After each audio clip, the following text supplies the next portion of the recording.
welcome sa lahat ng mga classical guitarists, tsaka, people who are just curious. Kasama natin mga special guests, mga grad students sa PWU School of Music. We have Aaron. Say hi. Hello. And then... Hi. Nandito sa kabilang side ko. Si Miss Iqui Vinculado. Hello. I'll introduce the next ba. Yung nasa baba ko, si Leandro. Hello po. Ako po ay gitarista na bass. Cut na lang, okay? Cut na. Okay na yan. Edit kita. Bass po ako sa Laguna. Tapos yung isa pa namin kasama yung huli po ay si Mr. Ver Archivido po. Okay. May tanong pala ako. Bukas na ba yan mga barbershop dyan sa Laguna? Naman, magpapaschedule. Okay. Sige. Joke lang. Pakilala mo naman, Leandro, si nasa baba mo. Si Mr. Ver Archivido po. Kasi iba yung configuration. Oo po eh. Sa baba ko kayo, nasa baba ko ngayon eh. Si Mr. Ver Archivido po. Okay, ako na nga. Yes, hello po sa lahat ng viewers. Si Ver, ang ating resident, tester sa pag-shop sa Lazada at sa Shopee. Pag gusto nyo pasubok kay Ver nyo pa-try. Iqui, greet natin ng ating friends. Hi, Sir Greg. Hi, Sir Greg. Hi, sir. Sir Junbo. Sir Mandy. Si Mandy, si Kazu, Sir Chito, and si Vincent. Maestro Jose Valdez. Sabi ko Sir Joe. Okay. Kala ko Sergio. Sergio Asad. Yeah, kasi Sergio Asad. Si Maestro. Salamat, Iqui, sa pagtulog. Aaron, sa US, sino yung mga babatiin natin? No, talaga sa akin pa, mag-i-English pa ako, pambira. Kaya mo yan. Hello to our viewers from the US. Wow. Don't English me, panic. Shout out. Kumakabog tuloy bigla. Of course, si Sir Bon. Dizon Guitars. Yes. Check niyo po yung Instagram niya, pati Facebook niya. Check niyo yung mga ginagawa niyang guitar. So, Dizon Guitars. And of course, the ever-supportive Marilyn Chase. She's the one who always shares. Nag-translate pa ako eh. She's the one who always shares, posts. Encourages, di ba? Comments. Yes. I never met her. We never met each other, but sobrang supportive. Thank you, Marilyn. So, members of the PWU guitar page. We have an FB group. That's us. And that's also all the other schools, everyone in the UST Conservatory of Music, Sir Abbott, Sir Erskine, Sir James. And then UP College of Music. Yes, UP College of Music. Mga alumnus din na gitarista ng UP College of Music. And then, si Jenny, de vera kaka-message lang. Interested daw siya sa review. So, another one who's commenting. Okay, hi Jenny and Jeff. Who else do we forget? Yeah. Classical Guitar Society of the Philippines. Yung mga member dyan, very enthusiastic. Mga kaibigan natin. And lastly, I'm administrator in this one. Filipino Guitarists and Luthiers. I'm not sure if I said that right. Pero parang yun yung name yata ng group namin. Okay. It's a fine day to review guitar accessories. But right now, let's focus on guitar supports. And that includes footstools. Sino na nakatry dito ng Gitano at Efel? Or sino yung paborito nila yan? Ano ba unahin natin? Sige. This one. Unahin natin Gitano. Yeah, Gitano na lang. Wow, dapat may unboxing din tayo, no? Kaso luma na eh. Nagpalit na nga ng suction cup. So, eto, Gitano. Maraming variations nito, no? Iba-ibang brand din actually, but I think the original one is Gitano. Tapos, this one, I bought this siguro mga 2012, 2011 pa siguro. Ganito lang siya kaliit. Reference natin, mouse. Yan. Yan lang siya. But hindi gitara i-reference mo. Mas maganda. Medyo nag-iisip, Nag-isipan pa Yan. mouse. Okay. Ganyan siya. Tapos, para lang siyang, I don't know what this, parang felt yung, Felt texture siya. niya dito. And then, here, kapapalit ko lang ng suction cups last year, care of delivery dito sa kabila. Si Iqui. Si Iqui. Yes. Iqui. Ito yung pinagpalitan. So, new cups na to. Nagamit ko na siya sa competition, pero mas nagagamit ko siya sa gigs. How about Try natin. concerts? Yan ba ginagamit mo for Yes. concerts? Yes, na-try ko na rin siya for concerts. Maraming reasons. Una, portability. Tsaka, long-time user ako ng footstool, but eventually pumunta ako dito kasi gusto ko nakalapat yung pa ako sa ground. Tapos, although, tinap ko na yung tigil nito kasi I find it unstable.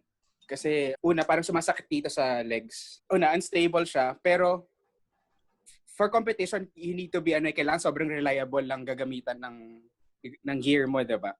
So ito, mas nagagamit ko siya sa gigs. Kasi may tendency talaga siyang matanggal sa pagkakadikit niya. So here siya, ang maganda rin siya, ginamit ko siya kasi, una, portable, and then, easy to use, and okay naman yung height for me. Yung iba nagkaka-problems ata sa height. So you can just change it here or here, depende sa height na gusto mo. Pero nagpalit ako kasi nga, una nasisira na yung suction cups, tapos medyo hindi ako comfortable, hindi ako makasettle. Ginamit ko siya matagal pero hindi ako makahanap ng proper angle for me. Tapos until I went to this one, medyo similar idea, suction pa rin siya. And then Efel naman siya. I'll show you. Nagkaroon ako niyan, 1990s. Yan ang ginamit ko sa first recital ko. Talaga? They were so good, the company, sinulatan ko, sabi ko, nasira na yun. Kasi isa lang suction cup niya, di ba? As nag-leak napunit. Pinadala nila libre. They sent me in the mail. This was back then. In Quezon City, they sent me from the US. They were really nice about it. So that was one of my first one. How do you like that one? I like it better than the Gitano, but I'm not saying this is not good. What I'm saying is it's just probably I found the right one. Ito, this one. Okay to. I mean, wait, most of you have tried this na. How many suction cups do you have on the Gitano? Sa Gitano, I only have 2. Yeah, I think the brand nito is Aria something from Japan. Yeah. So there's a new one. The newer one that you buy. Wait, let me Can I 3? Can I show? Wala ka sa lola ko. Yung sa akin, this is the original one from tatlo siya na. This is from tatlo. I just got this. I've never used it because all my supports keep on getting bought by my students. That's why I don't have them with me. So, like yung Dynarette na kay Leandro. So I can't review it. But I never really used it actually. It's just there. Okay. So paano, Aaron, with these suction cups, do you use screen protector or some sort of clay on? Yes. Balikan ko to. I'm gonna show you this one. Hindi ko lang kung nakikita. Nice. But meron ditong, actually, this is a screen protector. Sobrang cheap hack niya. Try nyo. Screen protector. Para kunin nyo yung clear. Clear yung finish, wag yung matte. Tapos, lang siya, 100 pesos. Dikit mo, hindi naman na-damage yung guitar. So, tapos hanggang ngayon, nakakabit pa rin siya. Siguro mga 1 year na. And then, sobrang kapit niya doon sa suction. And non-permanent siya, di ba? Pinipeel off lang siya. Yes. Pwede din yan hindi ma-damage yung guitar. Sobrang, convenient niya. Tapos, ito, napunta ako sa Efel. Kasi, siya, I find it flexible. Parang nagbabounce siya when I play. So, stable siya in a way. At the same time, I can move. Feeling ko, yung parang feeling ko sa Gitano, pag nag-Gitano ako, feeling ko nakaganta na lang ako. Hindi ako makagalaw na maayos. Baka mag-pop, nakakatakot. Baka matanggal na lang. Tsaka tugod-tugod yung Gitano when you move. Yes. Sa recording, yan, narinig yung... Ano nakakabit sa sound hole mo? This one is also, again, care of the delivery of Miss Iqui Vinculado. It's a tuner. nakita niya na, Ito- una ko nakita ito yung box niya. Yan, no? Ayan. For sale ba yan? Hindi. So, here. So, Ayan, ganyan lang siya. shout out to John Daddario. So, maybe you can help us at the The best tuner in the world. Yeah. Nakatago no? It's you can't see it. Yeah. Right. Ayan na. Ayan. So, pakita mo yung ayan. Sige na nga, ganito. Ayan. Everybody has one. Si Iqui, si Leandro ba meron? Ayan, pag may ilaw, you can see it. Naalala ko to. Since kay Vincent Tan, bigay na sa akin to. Thank you, Pops. Naalala ko lang. Sobrang helpful sa mga guitar support. Yeah, sobrang importante nun. Non-slip pad. Don't leave home without it. What I have is a Neckup, pero Filipino Neckup. Gawa ni Mr. Tabo Derecho. Nice. So, ito din, yung guitar ko, then is Tabo Derecho. Hi, sir. So, this one is made from leather. So, I think he's from Marikina. So, galing tong Marikina for sure. Itong leather na to. And I've been using this for 6 years. Wow. Yes. Tapos sa loob niya is wood. So, ito yung support niya. With mine, it's fiber, acrylic board lang actually. So, the same concept. That's nicer actually. Mas okay sa akin. Ang Filipino. Oo. Ano yan? Buy Filipina tayo ngayon. Buy Filipino. Buy local. Gawa sa Nara pala, no? Yan. And then what I like about this Neckup support is it has a big suction cup.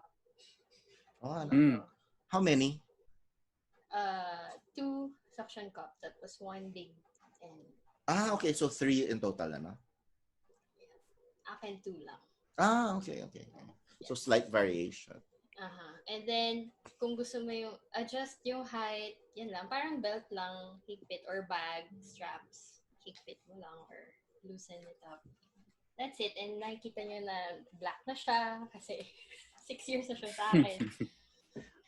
And dati din akong Gitano user and Efel user. Pero nag-quit na ako. So for nag-quit, but reformed din. No? So for competitions or for concerts, do you... For competitions and concerts, I prefer to use this. Talaga. Kasi it's more stable. And hindi siya matatanggal. Parang a liit ng chance na matatanggal yung suction cup. Kamusta yung niya? Wow. Sige nga, can you show? Demo. Sample. Indian kasi ako. Naka-Indian sila. Yan. So parang ganyan. Wait. Yan. So, ayan. Ang gusto ko din, hindi, pwede mo siya yung guitar mo pwede sandal sa chest. Nice. Hindi lang siya naka-straight na you'll follow the position.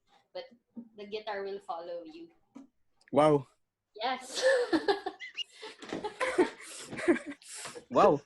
Yan. It adapts to your body, ergonomically. Yeah. Nice. Yeah, nice. the right way to say it.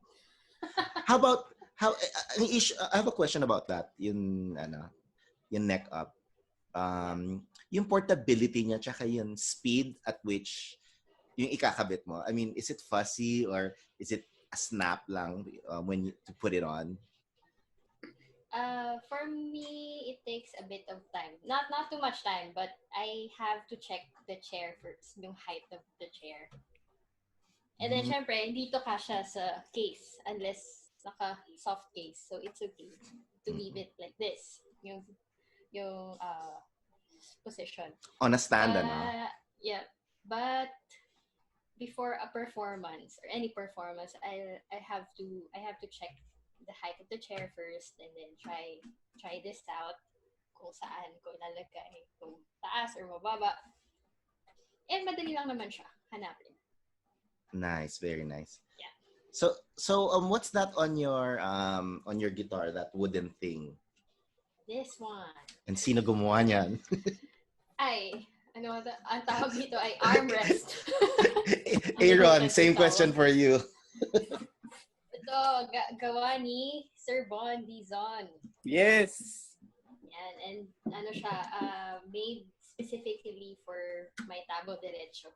Sinendan ko siya ng measure. Nice. Well, it helps me move my arm easily. Yan, madulas siya. Kaysa yung side lang ng guitar, paminsan nakabaon na yung side of the guitar mo here sa arm mo. So it helps my parang yung galaw ng arm. Nakakatulong din siya sa resonance, no? Ng guitar. A little. Sa akin, not much. With Kasi you, parang nakaangat siya. Yeah. Parang may clearance siya dun sa top. Tapos, pero sobrang neat lang. So parang mas, imbes na nakadikit yung flesh, mas resonate siya. Yeah. Opposite. Ito, inaamag na. I made this for this, pero one of the magnets fell out from here. Magnet. So this one has a metal strip inside. I just covered it with, ano tawag dito? I think this is a Diodario chamois, yung pamunas. I just cut it up and put it here. So just, and there's also a lift. There's a kind of, there's a wedge. So there's, it doesn't rest on the guitar itself. So there it is. And it removable siya. There. Magnetic. There's lots of magnets on this guitar right now. And I'll talk about it maybe later. And then, I use Gitano pag may gigs or pag may pick up yung guitar ko. Kasi hindi to pwede kasi natatakpan niya yung dun sa pasukan ng cable ng PL. Tawag doon end pin jack. End pin jack. End pin jack. Why do I know? Because I have one in front of me right now. Ayan. That's etong end pin. Sorry, nakapalo pa. This is a knockoff of the Anthem system. So piezo siya tsaka microphone. Ooh. Ng LR bags. Pero bags. In this case, ano to? LR bag lang. Walang S. Buti hindi libag. Pwedeng libag. Yun lang. About Neckup. Ni Ala Derecho. I used to have a Dynarette. I said, I can buy one anytime. Sa Lazada or sa Shopee. But the one who actually is happy with it, who's used it, I'm happy na nagagamit niya. Si Leandro. Leandro, ilan na ba nasubukan mo na nakailang ka na ba bago ka nakahanap ng the one? Pangalawa ko na po ito. Ito yung Dynarette to. Cushion siya. Parang cushion lang siya. Tapos nilalagay sa left leg para ng guitar. Bale, una nagsimula ako footstool. Tapos nung tumagal, sumasakit likod ko. Tapos pati yung binti ko. Minsan nangangalay. Tapos minsan namamanhid na rin yung binti ko. So sinubukan ko pa para parehong yung both feet ko nasa ground lang. Tapos yun, nag-work naman siya. Para sa akin, mas portable siya kaysa sa footstool. Kasi yung footstool kasi ang hirap dalhin kung walang pouch yung case mo ng guitar. So sa bag ko lang siya nilalagay. Ang dumi na. So, pag hard case kasi usually walang lalagyanan ng footstool. So ito, mas madali lagay sa bag. Pero kumpara dun sa Gitano, pati dun sa previous na mga pinakita, less portable to kasi mas bulky siya. Yun lang Tapos napaka dali gamitin. Lalagay mo lang sa binti mo tapos game ka na. Tapos siya, pero medyo nag-adjust ako. Recently lang din binago ko yung posture ko. Ngayon ko lang nahanap yung comfortable talaga na position ng gitara dito. Iba para kasi before yung position ko nung naka-footstool, ina-apply ko pa rin dito. Pero ngayon, mas na-use ko na siya. Mas comfortable na ako. Yun lang. Ang weird ng feeling ng hindi usually knee natin higher than our hips, di ba? para mag-slide back yung guitar. Pero ang weird when you're using guitar supports, both feet are on the ground. Good, that's okay. Pero you're still used to nakataas yung knee, left knee. That's why I've seen friends naka-ergo play na, naka-footstool pa, or naka-lap stool, naka-footstool sabay. You know, later I'll talk about the footstool and how to use it. No, see, it's a serious tinatawa si Aaron. You might learn something from me today. How to adjust it. No, kasi you can actually use it upside down, backwards. Yeah. Tama sa, yun yung 0.5 setting niya. Di ba, Ver? Before you actually, then you can turn it around. Leandro, do you have anything else to share about the Dynarette cushion? Kailangan lang talaga ng time para masanin. Pero sa akin, better siya. Tapos, content ako sa kanya ngayon. Yun lang. Nagagawa ko naman yung gusto mo sa kanya. Tapos, comfortable. Mandali lang gamitin. Yun. Pwede rin for naps. Yan. Sa bus. Kasi, Leandro, when you travel from Los Baños to Manila, it's a long drive, Ganun ka lang. Sa bus. If you find a seat. Good. Okay. Thank Sir Barney ko ito nabili. So, thank you, Sir Barney. Okay. Oy, walang patong yun, at cost. Okay, thank you. So, the one that I got is just knock-off lang to. Thank you, Lazada. Thank you. Pero yung price niya sobrang baba. Lazada Music? Shopee, Lazada. Ay, by the way, sa Shopee, our friend has a store there. Gitara Manila. Shout out. Kay Monching yun. It's not mine. So, na kayo watching. Bili kayo ng strings. May original ergo play yata siya. And I also saw yung Gitano na original. Pero like 3,000. Nandun sa Shopee and they have it on Lazada as well. I have this support that I've been using since 1990. My dad, his friend gave it to him to give to me. They didn't even know that I was doing classical guitar. I don't know how they figured it out. They said then I figured out, it's a guitar support. That's how I realized that people make supports. So I've been seeing this around, mostly sa concert players. It looks hideous. It looks like, steampunk. And this is the second screw that I bought because the first one, loose thread na. It's actually safe. It doesn't look like it's safe, but the corners, they hang on to the bindings of the guitar, which is the strongest part. And, it bends, squeaky ng konti. And it's also collapsible. You can take it apart and put it in the compartment. So this takes, pwede mo rin tanggalin. And then you have longer ones available. The tube itself, the stem, it's available sa Strings by Mail. So anyways, ayun lang, kinakabit. Wag lang sobra kasi baka mag-pop yung guitar, And then, it looks like this. I haven't used this in years. I just discovered this last night again. I thought I was gonna throw it away. Then I looked at it. I said, bago na pala yung screw. It looks like I bought the screw and put it on before and then forgot about it. So I just ordered it from, I guess, Strings by Mail. Every single part you can buy. Medyo mahal lang nga ito. It's like more than $100. I like it. This is one of the first that I ever used. But, of course, my favorite is the footstool. This one I stopped using because it simply stopped working. Nasira na siya. May adjustment rin pala siya. May adjustment. So, yun lang. Tapos, aside from rest, I have the Dario sound hole. Baka naman. Ito. Ayan. Maybe we can get sponsors from the Dario. Okay. Yeah. And Tamiya sandpapers and all of these. So this one is called the Barnett. I think they have different names for this na. But this one was the original. I bought it from Chris Barnett. They sell plastic versions of this na. It looks really cool.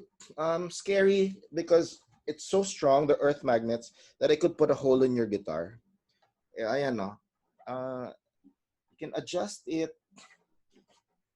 What do I like about it? It looks cool. What don't I like about it? Once you put the magnets inside, it stays, pretty much in that position. You can't really move it around. So adjustability, height lang, or maybe here, a little bit like that. So, or you can pull it like that, but you have to put magnets inside. It's quite a process, especially on this side. Mahirap ng konti. And problem here, when you push down, lalo na ako, sometimes I push down on the guitar, nag-gaano siya. It's like it's gonna come off. So that's why I don't use it too much for concerts. I'm not comfortable. I'm not confident enough. And you have to be as comfortable and as you can be when you're doing a concert or a competition. So yeah. And si Ver has the original Guitarlift from Germany, na? Wow. How much was it there? How much was that one? Ang mahal naman. Medyo mahal. Mahal talaga. I think $100 ang kasama shipping. So medyo mahal. Tapos 1.8 lang to. Sa Lazada. Sorry. Plus 50 shipping fee. Iba-iba ano ba ito? I think it's the medium size. Iba-iba kasi yung sizes. Meron siyang I think merong small pero pang kids yata yun. Tapos this is the medium plate. And Laki, there's no? also Even the medium looks big, ano? Hindi naman. Okay lang.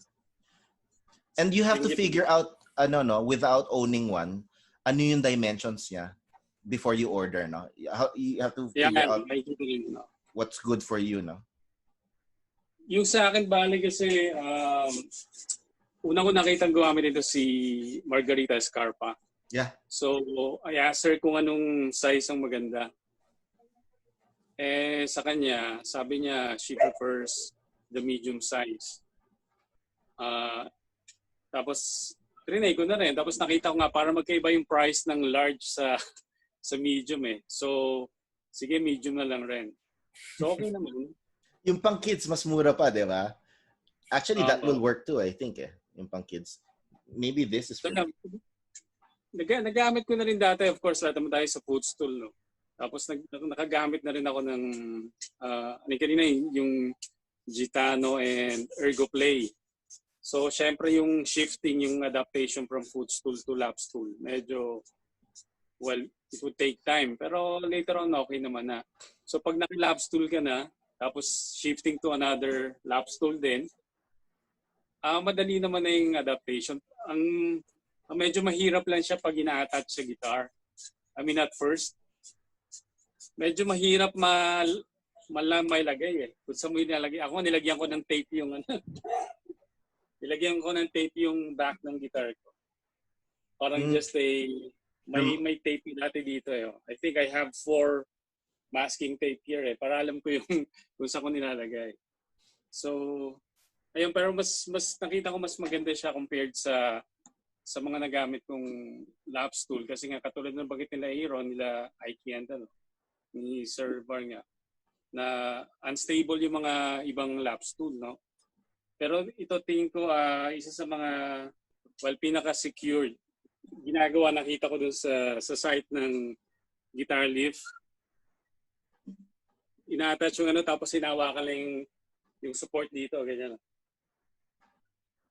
Diba? So, gano'n siya katibay. So, siyempre nakakatakot pag yung guitar. Pero may napaka-stable, I think. I heard that's, one of the best ones. Now, parang it moves with your body rin kasi parang yun gusto nga ni Iqui.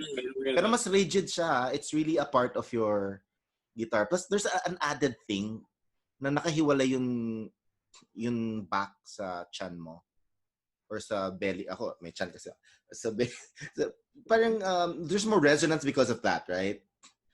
I just think. And Ver, can you talk about Ergo Play? Kasi Ergo Play is one of the most popular ones. I've owned one for a week and then I decided, not for me. The adjustments is too much for me. How about you? What's your experience, or any of you, experience with Ergo Play? Well, experience ko, okay naman siya. As in, lap stool maganda. I mean, you'll be avoiding back pains, gano'n. Na-experience siguro ng karamihan in using footstool, no? Yung problema ko lang talaga yung sa mga suction cups. Basta may tendency minsan, dudulas at dudulas eh. I mean, hindi mo talaga pwedeng asahan eh. So, medyo nakakatakot pag masyadong seryoso yung tugtugan, gano'n. Bulky din. Actually, ito rin pala medyo bulky, no? Kasi sobrang laki. Malaki siya. So, buti na lang, meron akong old hard case. So, ang ginagawa ko, tinatanggal ko dito yung Guitarlift. Tapos, dinidikit ko lang siya dito sa harap. Kasya naman siya dito. So, sakto pa siya sa guitar case, na hard case. So, yun. Medyo mahirap lang yata pagka mayroong mga fiberglass na hard case, di ba? Nakita ko sa site sa Guitarlift na nasa labas ng nakakabit yung Guitarlift dun sa fiberglass case. I've seen so, that. Lang, medyo siguro hassle, di ba? Pagka babiyahe mo, baka mamaya tamaan siya or whatever. Pag naka-store sa sa car, maybe alisin mo. Pero when you're around town, around school lang or within the okay lang. I've seen that yung mga carbon fiber na cases nakadikat yan. Yung Guitarlift. Pero so many people swear by that. Rigid rin kasi. Ako comfortable ako sa kanya. Hindi ko na makuha yun yung parang saan nga pala to? So what do I do? Ito muna ba or ito and then gano'n? Tapos mahirap talaga ako. Siguro mga 1 month ko na siyang ginagamit. Tapos trinay kong tanggalin yung markings ko dito. Hindi natatagalan ako. Ang tagal ko ikabit. Sabi ko, ano ba ulit yun? Tapos parang yun, I decided na hindi, kabit ko na nga lang ulit yung mga masking tape. Kasi ang hirap mas matagal Parang tatry ko ulit, tapos babalik ko medyo matagal. So, pero later on, siguro pag mas matagal, you'll get used to it. Tsaka maganda pala rito, since nung binili ko siya siguro around 2 or 3 years ago, nakahang lang kasi sa guitar hanger yung guitar ko. Never kong tinanggal to. 3 years ago. So tatanggalin ko lang siya pagka pupunta akong weeks for classes. Doon ko lang tinatanggal. Pero since that time, lagi naka-guitar hanger. Nandun lang siya. So sabi ko, ayos to Very secure. Very most ilang years na, di ba? Nakahang lang. Hindi rin siya nalaglag. Nice, so ganun siya secure. Siguro dahil nga rin sa suction cups niya. Kasi 4 di ba? Ako, quick question, tapos i-wrap up ko lang kasi alam ko lahat tayo may turo ng in 10 minutes, 3 p.m. So, sino sa inyo raise your hand kung nag-pop na yung suction cup sa inyo sa performance? Gig or concert? So, medyo delikado. Hindi gumagana sa lahat ng finish actually. Hindi siya didikit sa lahat ng finish. So, yung sa likod, mas madali dumikit kaysa sa side. So, yun, I think, tiwala ako doon. And these are 2 of my favorite footstools dahil kasya sa hard case. You have to remind me what this is called. It starts with a K, something. Japanese footstool to basta. And this one is the K&M. This one is the Köenig Meyer na footstool. And I like this better because this doesn't get deformed. This is made of plastic. It's super short. It fits in your pocket.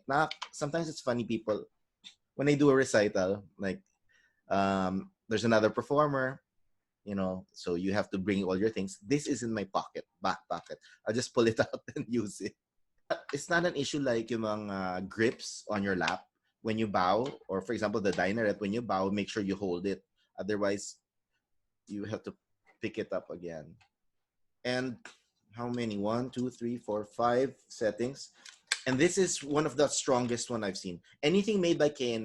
I have another one that they're regular na steel metal. It's been with me forever. So Köenig Meyer, made in Germany. This one, you can turn this around and then the other way around. You can use this with guitar support, like a lot of people I know. And why do some people do this?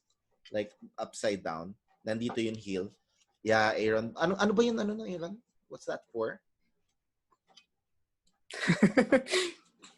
Parang mas normal ba siya na naka-point down yun paa? Kaysa nakaganon? Nakaganon. Parang parang pag naka-slant siya pa forward, feels like mas ergonomic ba term din? Parang natural. Natural. That's a better word. Mas natural. Kaya po, yung baliktad yung footstool para extra height po kung sakaling bitin ka doon sa height ng footstool. Yes, na-mention ko rin kanina na that's another step, ano? Parang half step lang siya. Hindi lang siya parang one level lang akit na drastic yung change. So, parang micro adjustment din siya. Mm-hmm. And here's another thing I wanted to show, ano? So, accessories, really quick. I think we can save this for next time. Pero, of course, meron na rin ito sa Lazada. But this strings by mail. This saved my guitar from damage many times. Kasi, you know, we can get careless. So, important. Also, yung finish, you just, especially pag footstool user ka. Ako in the end, finally, if you ask me, footstool, I practice with a Dynarette or other, maybe the Guitarlift, but in concert, I'm an old dog. I can't train myself anymore to. I'm just so used to the footstool. A few things that I'd like to show. String winders. I think this one is made by William Alama. This one is made by the late Tata Apa. This is like from the 90s. And of course, you have the Dario. This is good. We'll talk about this later. But my favorite one is this. Because when I'm string changing, setting up nuts and saddles, I string change siguro mga 10 times in an hour. Tune, back, tune, and I have to loosen it, and it just makes it so much easier. And then, of course, this one I use for tremolo, for practice. Or this is the Rosette brand Tremolo Mute. This is what they call it. It's just, there's a hollow interior, and it makes the guitar sound in tune, actually. And you can set it up for different heights if you have a elevated fingerboard, but it sounds pretty neat, actually. Like, interesting, right? And you can practice the tremolo here. So, or rhythm practice. One important thing that I would love to talk about later on, sandpaper. Tamiya, please sponsor us. So at Lil's Hobby Shop, this is the best, I think, the Tamiya. I've tried everything, 3M, but still this one is the best. It's kind of expensive, 110. Pero smooth as glass. Los Angeles classical guitars, nail file. This is given by our friend, the owner, Billy Arcilia, and this is Oasis. Hindi siya maganda. It does nothing to my nail, so you can buy this at Strings by Mail, but I wouldn't buy it. It's not good at all. And finally, my new discovery. This is awesome. It's a suction cup UHF transmitter microphone. It sounds like a guitar. No feedback, and as loud as can be. My volume, you can put it anywhere, and they have an adapter, so you can put it in an amp or just any 1/4 inch output. And then an example would be, you can put it on the sound port, or over here, down there, or if you want at the bottom. Yeah. Lazada rin to. I wish we had this when I was younger, looking for solutions. Anyways, we have 3 minutes left to say goodbye to everyone, and thank you to our viewers. So thank you very much for this impromptu video and review. Any last words? Thanks. Thank you sa lahat na nanonood. Sana nakatulong kami sa mga experiences namin with the guitar support. Right. Yeah. And then kung meron pa kami hindi na nasama dito, siguro share niya din so we Suggest can kayo. check it out. So, yeah. By popular demand lang kami magawa ng video. Kung gusto lang namin. Kung ayaw, kung walang wala. Okay, sige. Thank you very much. Enjoy. Okay. Thank you. Bye-bye. Bye. Bye. Bye.